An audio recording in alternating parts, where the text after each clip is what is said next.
Hello, everyone. Mark Howard here.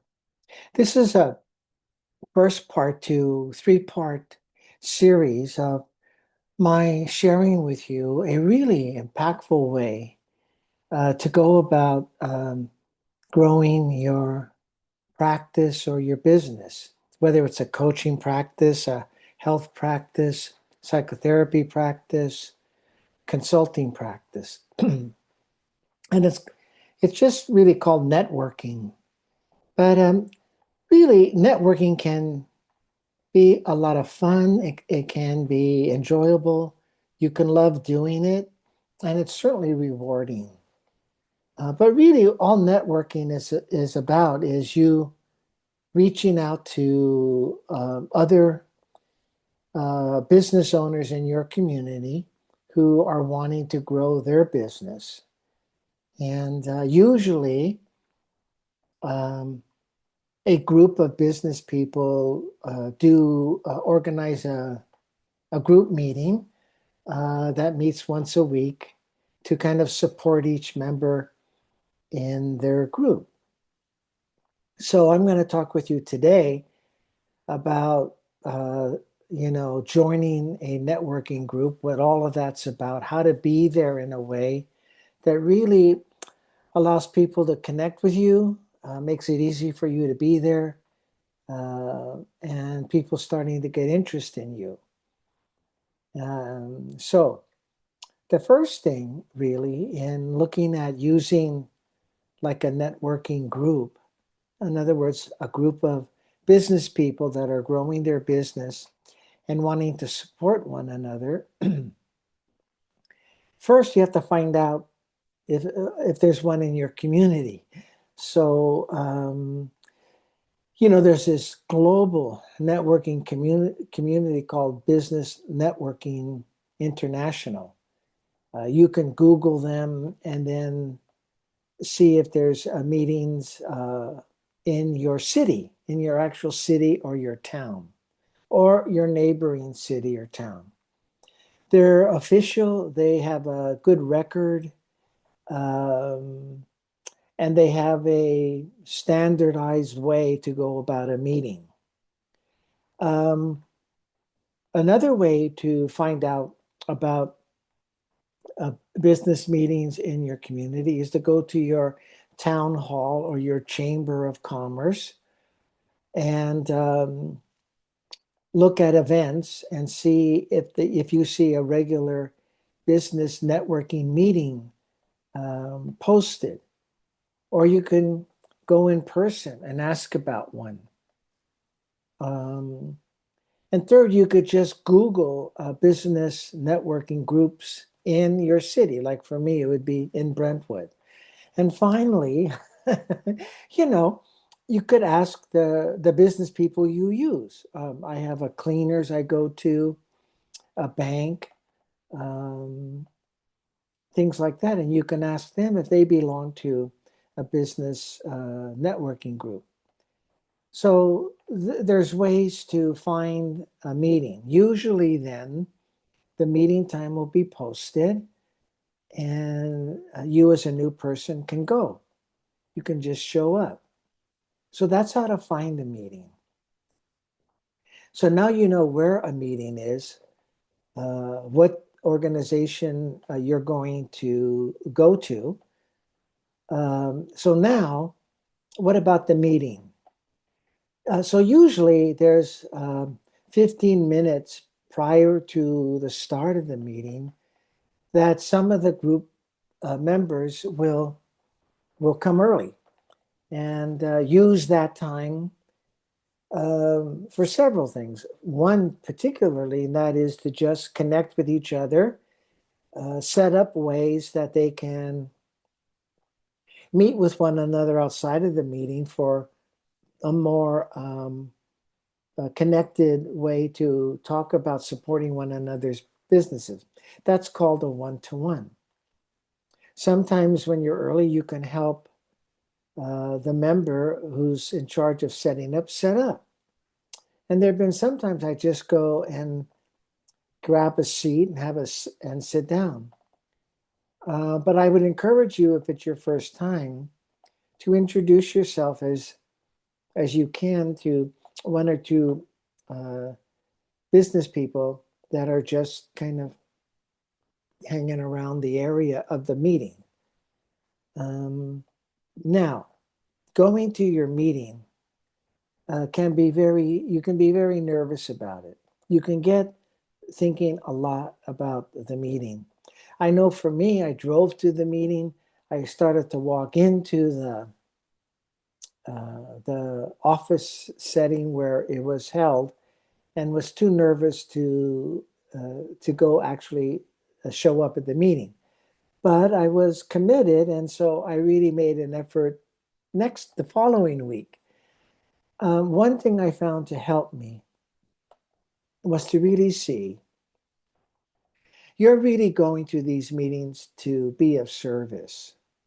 That's the space you have to be in. You can't be in the space that I'm going to go to these meetings to get referrals. The spirit that will allow you to move comfortably into the meeting and also connect with other business people if you are in the spirit of serving.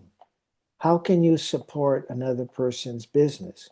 So when you go into those first 15 minutes, you can introduce yourself to someone and then get curious about them.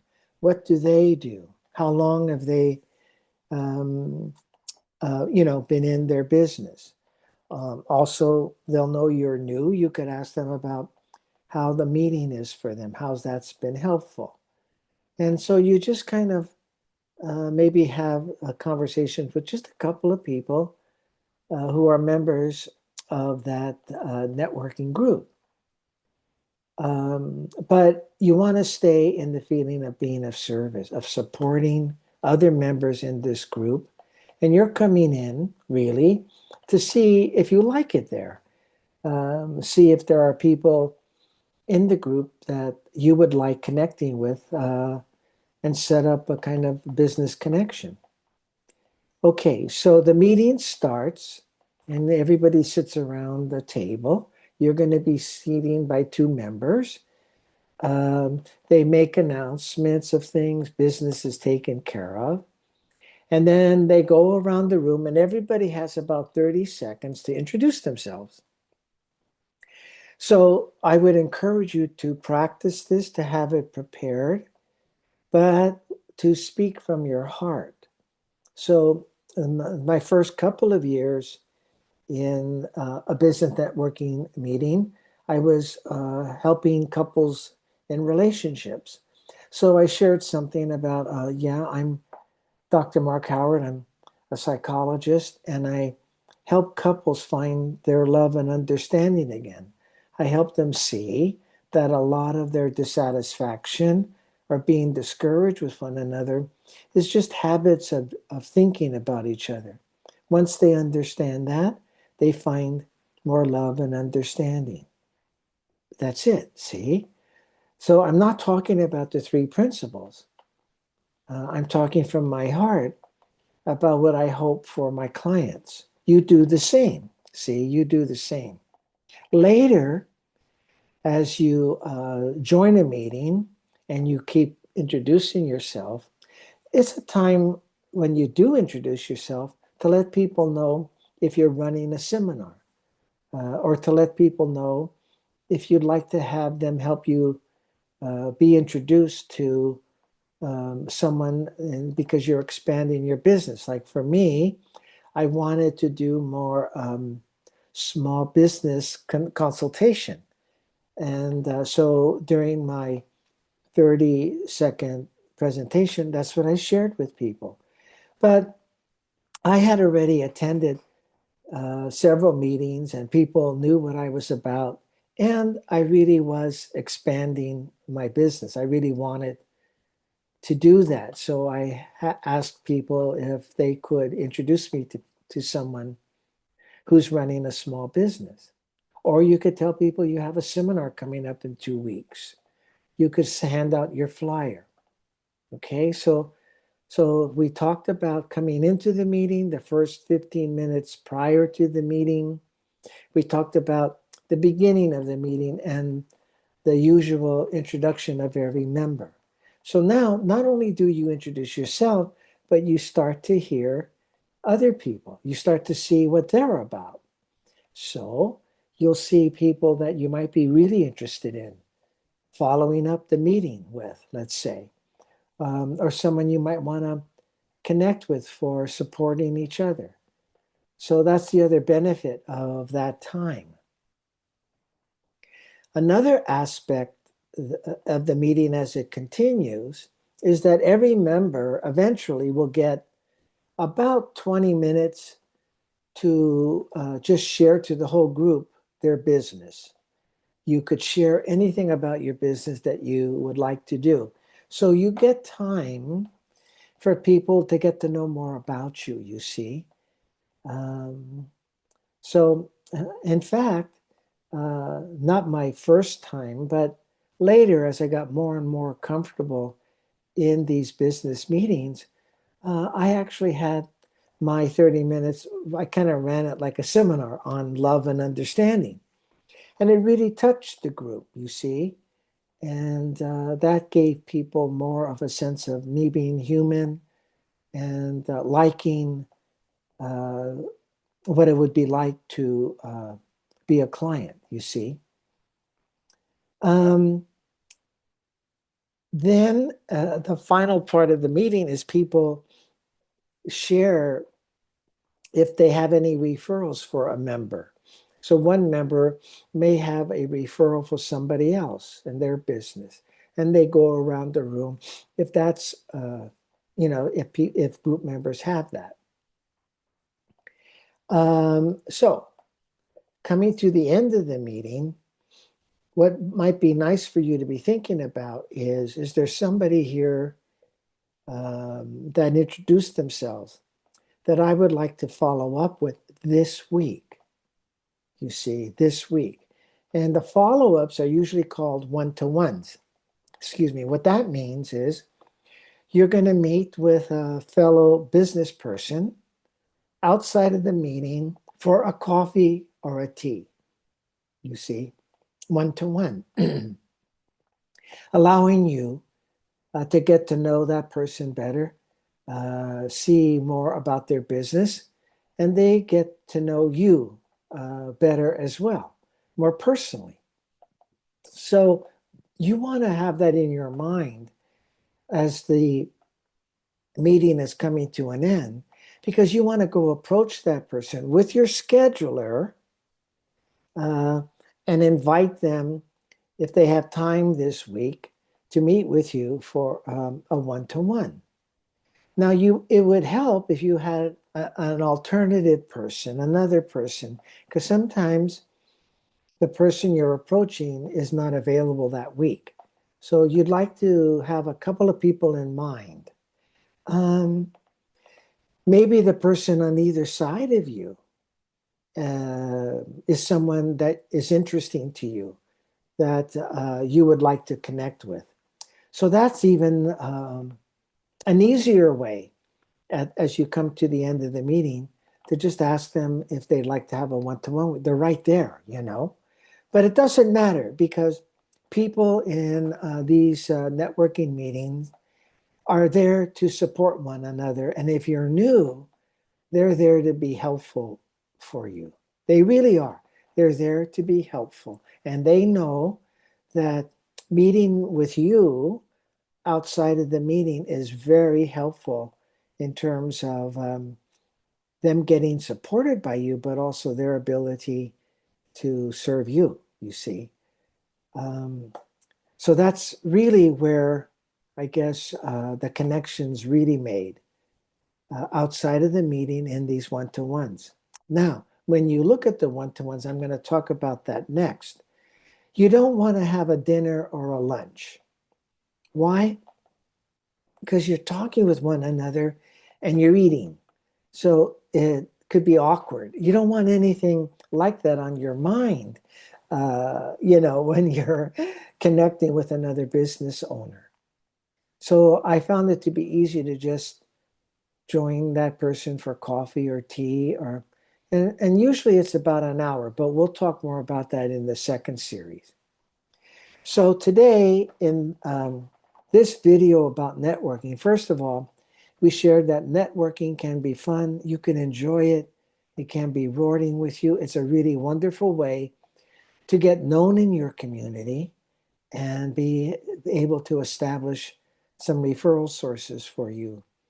Um, the other thing is how to handle coming in new for the first 15 minutes. Um, how to go about that beginning part of the meeting where you have to introduce yourself.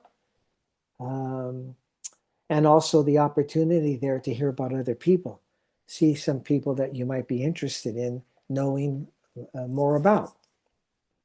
The fact that in the meeting, at some point, you're going to get time set aside so that you could share more about your business. And then at the end of the meeting, it's a time for you to schedule. It's a scheduling time, really. It isn't a time really for you to think about getting out of there. You know, phew, I made it. I'm going on. No, it's really a time to deepen connections. Now, it may take a few meetings to get comfortable with that, but really, you don't want to get insecure about it. People want to meet with you. You know, people want to help you.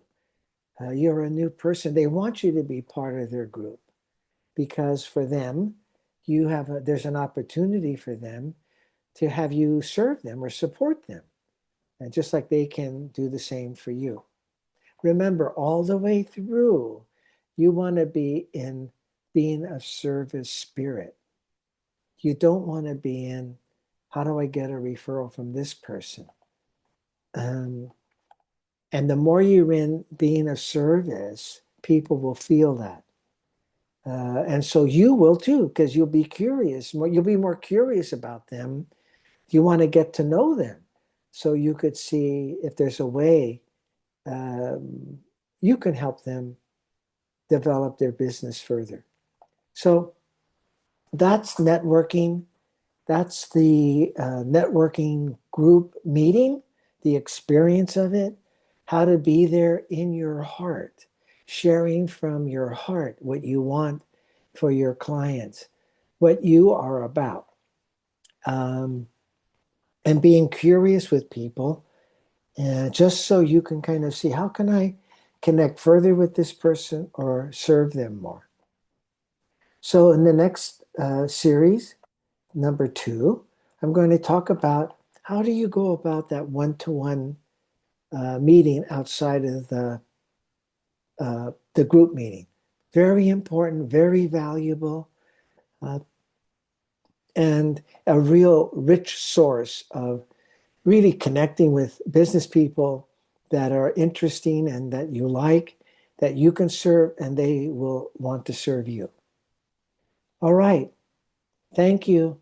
If you have any questions, any concerns, email me, Dr. Mark Howard at Comcast.net. Thank you. Bye.